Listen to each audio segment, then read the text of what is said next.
welcome back to another episode of BizJet TV. My name's Fab Poli, and today I'm going to talk to you about the human factor.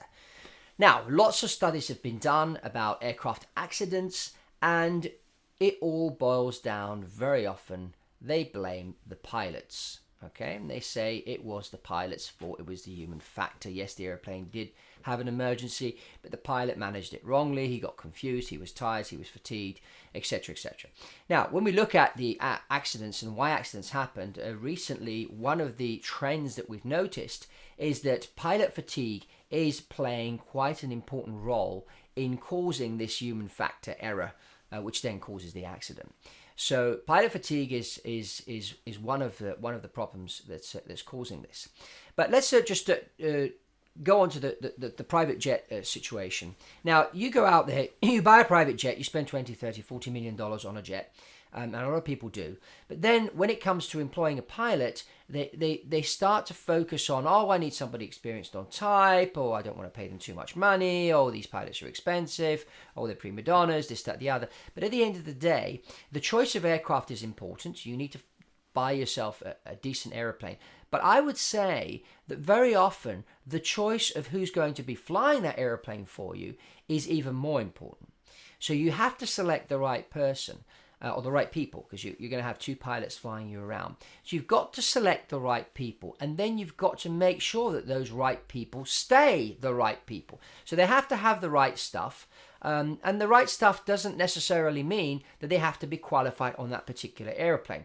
I mean, there's lots of very experienced and capable pilots out there, and you want to really find someone, as I've said in previous videos about private jet pilots, the right personality match. Obviously, the technical background needs to be there, but then it needs to be somebody that fits your personality match. But the other thing I would say, and this is important, you really need to also consider how many pilots you need to employ.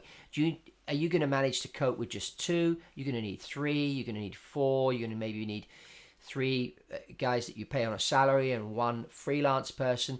But you've got to be careful when you make these choices. A lot will depend on your schedule, how many hours you're going to fly. Is your schedule a program schedule or not? Because what you need to think of is you need to think of the fact that, are these guys up front tired? Are they fatigued? What can I do to make sure that how do these people behave when they're in the hotel, or when they've got a few days off down route? You fly to Los Angeles, you've got a 3-4 day business dealings. What are your pilots going to be doing during those 3 or 4 days where you're in and out your meetings? Are they going to be going and getting drunk, chasing women on the beach when they've got a family at home and causing all sorts of psychological problems? I mean, these are aspects that you have to consider with the human factor.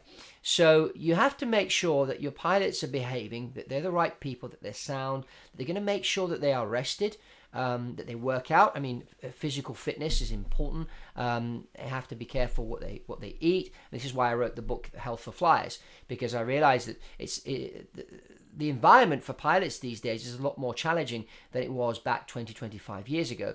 Pilots are flying a lot more.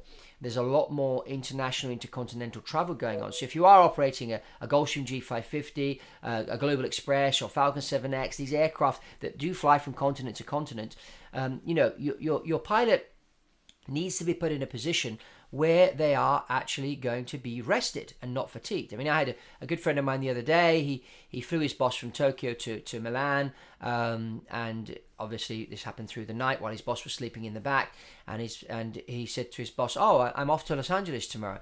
And instead of his boss thinking, "Okay, this guy's just flown me from Tokyo to Milan all through the night, and tomorrow he's going to Los Angeles," no, the boss turned around and said, "Oh, have a great time, have fun." Now, you think it's fun to fly from Tokyo to Milan in the middle of the night and then get a few hours sleep and then fly somebody else all the way to Los Angeles with all the time zone changes and the fact that you're staying awake at night and you're sleeping during the day? This is going to have an effect on the human factor, on the human body, on the mind. So what's going to happen to that pilot's performance? I mean, I've seen pilots, I've experienced it myself, high performance people, high performance pilots, but just worked to the extent where they're so fatigued that they're performance goes out the window. So you imagine investing in a top soccer player like Cristiano Ronaldo, and then you throw a lot of junk food at him. You don't let him sleep at night. I mean, everybody knows that if you're into performance in sport, you know how important it is to get a good night's sleep. I mean, this is key. It's key. Okay. So what I'm saying here is that if you do buy a private jet, make sure that you understand your type of operation, that you get the right people to fly you, and that you give them a schedule which allows them to be rested so they don't end up being fatigued and flying like crazy. Because if they get fatigued, even if you've hired the best pilot in the world and you're paying him $50,000 a month, if you fly this guy like crazy, he's going to get fatigued. And even the best of pilots can then start making mistakes that they would have never made in normal circumstances. And that could end up costing you your life, the life of your executives and your family. So the human factor is really, really important. So be careful who you hire. Make sure you know how these guys behave during their layovers, their time off, and whether do they keep fit, do they eat right, do they make sure that when they get on the flight deck that they're fresh, ready to go. But at the same time, don't work them like crazy. I mean, if these guys are working too much, and speak to your lead captain and ask them, are we putting too much on the pilots? Do we need to hire somebody else? And don't start fiddling with saying, oh, another guy's going to cost me another $250,000 a year. I don't really want to spend that money. You just spent $30 million on a private jet. So it could get you from A to B to C to D quicker, so you could make more money. And you're dingling there on the fact that, oh, I don't want to hire another guy. And then you end up not hiring the other pilot, working the guys that you've got like crazy. They end up getting fatigued. And then before you know it, they make a mistake and they crash you into a mountain. So the human factor is really, really important. Yes, you need to buy a nice airplane, blah, blah, blah, blah, but also make sure you hire the right pilots and you put them in a position so that they can peak perform all the time, so that that human factor of performance in the cockpit, in your airplane, is always keeping you and your guests safe.